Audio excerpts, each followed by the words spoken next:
Greetings, YouTube. Just want to maybe pass on a helpful hint that will help some of you all down the road a little bit. We had a 6.2 liter Ford that had a broken off oil dipstick tube. You can see right there. And we went to replace it and trying to get the old one out. It did not want to come out very easily.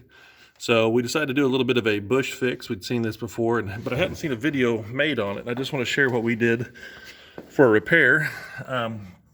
First of all, this bracket right here holds that dipstick tube in place just like that.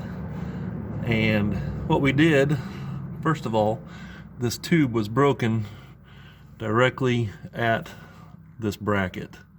So what we did is remove the top part, remove the dipstick, bent this bracket until it came off. It was just spot welded, and it left a pretty clean little hole on the dipstick tube, but it's still completely securely fastened into the tube that was left in the block. It's not leaking, it's not corroded down there, it's just very, very stuck on the O-ring.